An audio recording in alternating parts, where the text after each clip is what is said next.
오늘은 역대하 6장 말씀입니다.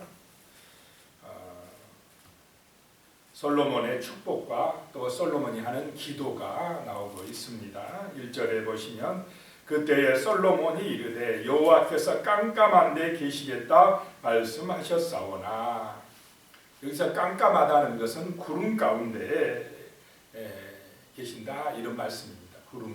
구름이 덮이고 이게 하나님의 임재를 상징하는 것입니다. 그런 구름 가운데 계시겠다 하셨사오나, 2절에 내가 주를 위하여 거하실 성전을 건축하였사오니 주께서 영원히 계실 처소로서이다. 이제 주님을 위하여서 이렇게 성전을 건축하였사오니 이 성전에 오시옵소서라고 하는 것입니다. 주께서 영원히 계실 처소입니다. 이 지금 하나님을 향한 솔로몬의 마음을 알 수가 있습니다. 우리의 마음도 이렇게 간절한 마음으로 하나님을 향하시고 하나님의 그 창조하심과 구원하심과 그 크신 사랑과 은혜를 기억하며 정말 하나님을 사랑하는 마음 되시기를 축복합니다.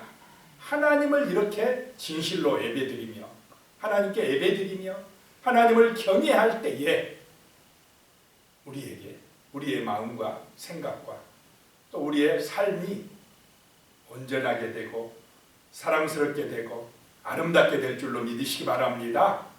하나님을 사랑할 때 또 누구도 사랑하게 됩니까? 사람도 사랑하게 되어 있습니다. 자, 이제 3절에 보면 얼굴을 돌려, 이제 하나님을 향하던 그 얼굴을 돌려 이스라엘 온 회중을 위하여 축복하니 그때 이스라엘의 온 회중이 서 있더라. 자, 하나님을 경외할 때에, 하나님을 정말 존경할 때에 우리는 또 사람들에게 마음이 향하고 또 사람들을 사랑할 수 있고 축복할 수가 있다라고 하는 것입니다. 하나님의 임재를 체험하는 것은, 진정한 구원은 어떤 목사님이 그러더라고요. 나로부터의 구원이다. 나로부터의 해방이 진정한 구원이다라고 하는 것입니다. 이 마귀는 전부 다 누구 중심으로 만들어 갑니까? 자기 중심, 자기 욕심, 자기 자랑, 자기 그 어떤 욕망, 이런 전부 다 나를 중심으로 생각하게 합니다. 하나님을 믿는 것도 나를 위해서, 사람들 사귀는 것도 나를 위해서, 내 욕심, 내 이익, 내 자랑, 이렇게 되면은 그건 아직 구원받지 못한다는 거죠. 거기서 벗어나는 게 뭐냐? 하나님을 사랑할 때, 내 중심에서 하나님 중심이 될 때에 또 다른 사람을 축복할 수 있는 사람, 하나님의 나라를 이 땅에, 가정에도 하나님의 나라 이루어가고 교회에도 하나님의 나라를 이루어가고 내가 내 옛사람이 죽어질 때에 우리는 사랑하는 사람이 되고 섬기는 사람이 되고 정말 가정과 또 교회와 이 나라를 세우는 그런 사랑하는 사람, 헌신하는 사람, 화목한 사람, 감사하는 사람, 그런 사람들이 될 줄로 믿습니다. 내 중심에서 벗어나야 된다. 거기서 해방받아야 된다는 것입니다. 우리가 예배드릴 때, 기도할 때 그렇게 되실 줄로 믿습니다. 그렇게 되는 게 뭐냐? 하나님과의 만남이 이루어진 것이고 하나님과의 사귐이 있는 것이다 라고 하는 것입니다. 4절에요. 왕이 이르되 이스라엘 하나님 여호와를 송축할지로다. 여호와께서 그의 입으로 내 아버지 다윗에게 말씀하신 것을 이제 그의 손으로 이루셨도다. 이르시기를, 하나님께서 우리 아버지 다윗에게 말씀하신 것을 이제 이루셨다는 것입니다. 자, 분명히 성전을 짓는 것은 다윗 왕과 백성들이 준비하고 또 솔로몬 왕과 백성들이 힘을 다하여 지었습니다. 그런데 솔로몬의 보배는 누가 이루셨다고 말씀합니까? 하나님이 이루셨습니다. 하나님이 말씀하신 대로 이루셨습니다. 바로 이것이 하나님을 경외하는 신앙인 줄로 믿으시기 바랍니다. 하나님 중심이라는 것입니다. 우리에게 이런 은혜가 있어야 됩니다. 하나님 중심이 될 때에 이 세상에 사랑의 역사가 나타납니다. 가정이 든든하게 서게 되고 나라가 든든하게 서게 됩니다. 사람들이 내 중심이 아니라 내 욕심이 아니라 하나님의 영광을 먼저 생각하게 되고 가정을 세우는 것을 먼저 생각하게 되고 나라를 사랑하는 마음이 마음속에 있게 되는 것입니다. 6절에 보면요, 예루살렘을 택하여 내 이름을 거기 두고 또 다윗을 택하여 내 백성 이스라엘을 다스리게 하였노라 하신지라. 자, 택하신 분이 하나님이시다는 것입니다. 그 많은 도시들 중에서 하나님께서 예루살렘을 택하여 거기에 성전을 짓게 했다라고 하는 것입니다. 그 많은 가문들 사람들 중에서 누구를 선택했습니까? 다윗을 선택하여서 하나님의 성전을 짓게 하셨다라고 하는 것입니다. 이스라엘을 다스리게 하셨다는 것입니다. 자, 하나님의 주권을 인정하는 신앙인 줄로 믿으시기 바랍니다. 자, 우리가 구원받는 것은 누가 선택해 주셨다는 것입니까? 하나님께서 우리를 선택해 주셨다는 것입니다. 이런 믿음이 있어야 된다는 것입니다. 7절에요. 내 아버지 다윗이 이스라엘의 하나님 여호와의 이름을 성전을 건축할 마음이 있었더니, 그러나 하나님께서는 다윗에게 허락하지 아니하시고 다윗에게서 나올 그 허리에서 나올 그 아들을 통하여 내 이름을 위하여 성전을 건축하리라 하시더니, 10절에요. 이제 여호와께서 말씀하신 대로 이루셨도다. 말씀이 이루어졌도다 라고 하는 것입니다. 내가 여호와께서 말씀하신 대로 내 아버지 다윗을 대신하여 일어나 이스라엘 왕위에 앉고 이스라엘 하나님 여호와의 이름을 위하여 성전을 건축하고. 자, 성전은 누구의 이름을 위하여요? 여호와의 이름을 위하여 건축하였다라고 하는 것입니다. 11절이요. 내가 또 그곳에 여호와께서 이스라엘 자손과 더불어 세우신 언약을 넣은 궤를 두었노라. 언약, 말씀대로 이것이 중요하다라고 하는 것입니다. 자, 하나님과의 만나는 두 가지 중요한 것이 있는데요. 하나님과 우리가 사귀려고 하면, 만나려고 하면, 하나님과 교제하는 삶을 살려고 하면은 첫 번째 예배, 다른 말하면 제사, 예배가 있어야 된다라고 하는 것입니다. 예배는 같이 공동체로 이렇게 드려지는 것입니다. 그 예배 가운데에, 하나님 앞에 드리는 예배 가운데에 하나님이 임재하시고 만나주시는 줄로 믿으시기 바랍니다. 공동체적으로. 또 하나, 개인적으로 하나님을 만나는 것은 무엇이냐? 기도입니다. 기도를 통해서 우리가 하나님을 만나게 되고 하나님과 사귀게 된다라고 하는 것입니다. 말씀을 붙들고 하는 기도, 예수의 이름으로 드리는 기도, 그 기도를 드릴 때 하나님은 찾아오시어서 우리와 만나주시고 말씀하시고 은혜 주신다, 임재하신다라고 하는 사실을 기억하시기 바랍니다. 솔로몬은 성전을 짓고 제일 먼저 하나님 앞에 뭐 드렸다고요? 예배를 드렸다, 제사를 드렸다라고 하는 것입니다. 그리고는 오늘 이제 12절부터 끝까지는 솔로몬의 뭐가 나옵니까? 기도가 나옵니다. 예배 드리고 제사 드리고 이제 하나님을 향하여 기도하고 백성들을 축복하는 기도를 하는 것입니다. 12절에 보면요, 솔로몬이 여호와의 제단 앞에서 이스라엘의 모든 회중과 마주서서 그의 손을 펴니라. 자, 우리도 이런 축복의 손, 기도의 손이 되실 줄로 믿습니다.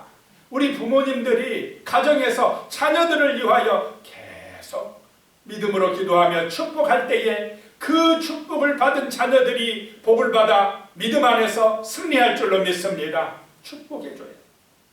이 입술에서 자녀들을 향하여 막 원망하거나 저주하거나 막 비난하거나 잔소리하거나 그런 것보다 축복을 축복하는 입술 되시기 바랍니다. 그 축복이 능력이 된다라고 하는 것입니다. 또 우리 사회에도 마찬가지입니다. 맨날 서로 비난하고 헐뜯고 서로 그냥 싸우고 그렇게 하기보다는 허물은 기도해주고 허물은 좀 용서해주고 더 서로 이렇게 축복해주는 나라가 복 있는 나라가 될 줄로 믿습니다. 축복하는 지도자 되게 해달라고 기도하시기 바랍니다. 축복하는 백성들이 되게 해달라고 기도하시기 바랍니다. 서로 그냥 상대방 탓만 하고 상대방 허물만 찾으려고 하는 그런 지도자들이, 그런 백성들이 아니라 나라를 위해서 서로를 축복하는 그런 지도자들이나 백성들이 되도록 기도하시기 바랍니다. 그래야 나라가 든든해진다라고 하는 것입니다.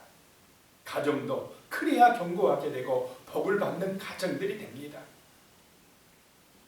13절에요. 솔로몬이 일찍이 노수로 대를 만들었으니 길이가 5규빗이요 너비가 5규빗이요 높이가 3규빗이라 뜰 가운데 두었더니 그가 그 위에 서서 이스라엘의 모든 회중 앞에서 무릎을 꿇고 하늘을 향하여 손을 펴고 그 대를 하나 만들어서 높이가 3규빗이면 한 1.5m 정도 거기에 올라가서 하늘을 향하여 손을 펴고 또 백성들 앞에서 왕이 무릎을 꿇고 하늘을 향하여 손을 폈다는 것입니다. 왕이 무릎을 꿇는 것 쉽지 않을 것입니다. 백성들이 보는 앞에서. 그런데 왕이라도 하나님 앞에서는 백성들이 본다 할지라도 무릎을 꿇는 마음, 이게 얼마나 하나님을 경외하는 마음이고 겸손한 마음입니까? 이런 마음 되셔야 될 줄로 믿습니다. 왕이 권력을 쥐었지만은 누구보다도 잘 살고 부귀영화 누리는 그런 솔로몬이지만은 하나님 앞에 예배드릴 때 하나님 앞에서는 이렇게 무릎을 꿇고 기도하는 자세가 되어야 은혜 받고 복 받을 줄로 믿으시기 바랍니다. 자기 중심이면 이렇게 무릎 꿇지 않습니다. 그래서 진정한 구원은 나로부터의 구원이다. 내 중심이 아니라 하나님을 향하여 손을 들고 백성들을 축복할 수 있는 이런 겸손한 왕이 될 때에 하나님이 복을 주실 줄로 믿습니다. 14절에요. 이르되 이스라엘의 하나님 여호와여 천지에 주와 같은 신이 없나이다. 하나님을 지금 알고 있습니다. 경외하고 있습니다. 주께서 온 마음으로 주의 앞에서 행하는 주의 종들에게 언약을 지키시고 은혜를 베푸시나이다 라고 말씀합니다. 하나님은 중심을 보시는 줄로 믿으시기 바랍니다. 온 마음으로, 진실한 마음으로, 간절한 마음으로 예배드리며 기도하는 백성들에게 언약을 지켜주신다는 것입니다. 하나님은 말씀대로 역사하시는 줄로 믿으시기 바랍니다. 하나님의 언약은 진리고 영원하다라고 하는 것입니다. 이 말씀에 순종하는 사람들을 하나님은 기뻐하시고 그런 사람들에게 은혜를 베풀어 주신다라고 하는 것입니다. 15절에요. 주께서 주의 종 내 아버지 다윗에게 허락하신 말씀을 지키시되 주의 입으로 말씀하신 것을 손으로 이루심이 오늘과 같으니이다. 정말 하나님 아버지는 말씀하신 대로 이루어 주심을 지금 내가 감사하며 그 은혜를 보고 있나이다 라고 하는 기도입니다. 지금 아브라함에게 약속하신 하나님의 말씀이 이루어질 것이며 다윗에게 약속하신 하나님의 말씀이 이루어질 것이며 정말 성경에 우리에게 주신 이 언약의 말씀들이 능력이 되어 은혜가 되어 우리에게 이루어진다고, 그 말씀의 은혜 이루어진다고 믿고 기도하시기 바랍니다.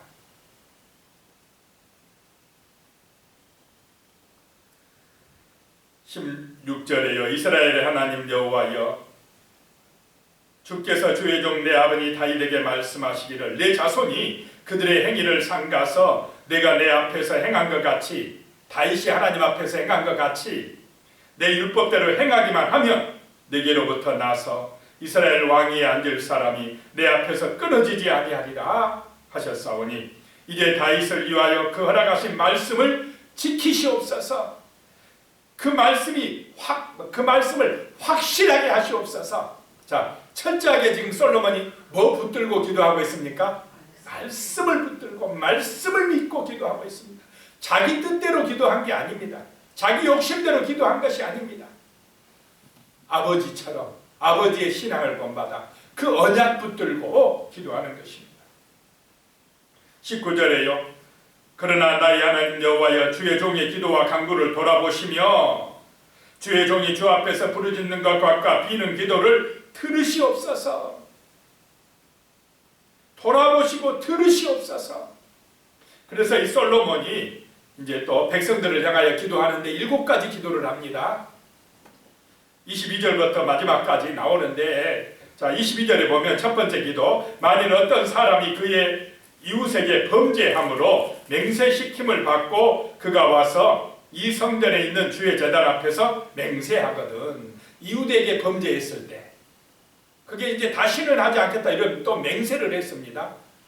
그 맹세를 했을 때에 하나님께서 들으시고는 그 맹세대로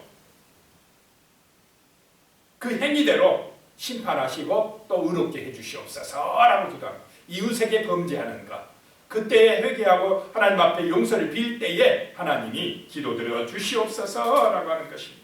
24절의 두 번째 기도는요, 만일 주의 백성 이스라엘이 주께 범죄하여 적국 앞에서 패하게 되므로 이 성전에서 하나님께 빌면 하나님 아버지 그 기도에 응답하여 주시옵소서라고 하는 것입니다. 그 적국에게 패한 데서 다시 돌아오게 해 주시옵소서. 그 다음에 세 번째 26절 기도는 만일 그들이 주께 범죄함으로 말미암아 하늘이 닫히고 비가 내리지 않으면, 하늘이 닫히고 비가 내리지 아니하고 그럴 때에 하나님이여 이 성전에서 기도하면 하나님께서 들으시고 이 땅에 비를 내려 주시옵소서라고 기도하고 있습니다. 다음에 28절에요. 네 번째 기도는요, 만일 이 땅에 기근이나 전염병이 있어서 곡식이 시들거나 깐부기가 나거나 메뚜기나 황충이 나거나 이럴 때에 기근이나 전염병이 일어나면 그때의 백성들이 이 성전을 향하여 손을 펴고 기도하면 하나님께서 그 기도에 응답하여 주시옵소서. 그 다음에 32절의 다섯 번째 기도입니다. 주의 백성 이스라엘에 속하지 않는 이방인에게 대하여도, 이방 사람들이라도 그들이 어려움을 당하여서 하나님을 의지하고 이 성전을 향하여 기도하거든. 하나님 아버지, 그 이방인이 주께 부르짖는 대로 이루어 주시고 땅의 만민이 주의 이름을 알게 하여 주시옵소서. 야, 이 솔로몬의 기도가 이방 백성의 구원을 위해서 지금 기도하고 있는 것을 보게 됩니다. 34절에요. 여섯 번째, 주의 백성이 그 적국과 더불어 싸우고자 하여 나갈 때에, 전쟁하러 나갈 때에 이 성전에서 기도하고 나가면 하나님께서 들으시고 돌봐 주시옵소서라고 하는 것입니다.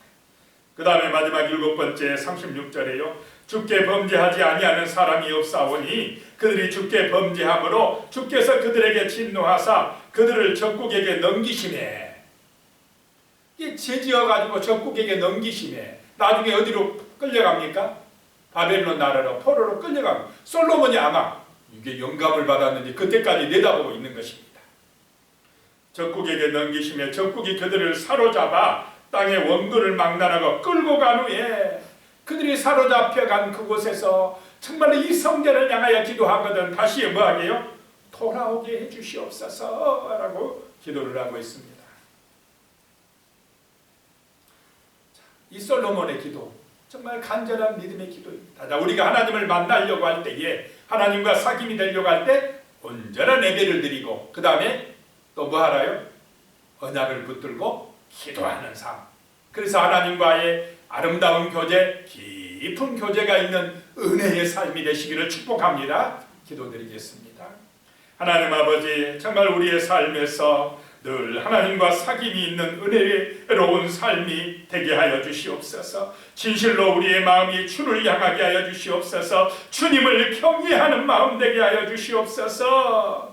그리함으로 또 우리의 마음속에 하나님의 은혜와 사랑이 충만해져서 사람들을 향하여서 정말로 아름다운 그런 삶을 살게 하시며 축복하는 삶을 살게 하시며 사랑과 섬김의 삶을 살아갈 수 있도록 주여 도와주시옵소서. 개인적으로 늘 정말로 주의 이름을 의지하여 간절한 마음으로 기도하는 믿음의 삶을 살아갈 수 있도록 성령이여 인도하여 주시옵소서. 그 언약대로 은혜를 베풀어 주시옵소서. 그 말씀을 지켜주시고 능력으로 함께하여 주시옵소서. 예수님의 이름으로 기도드리옵나이다.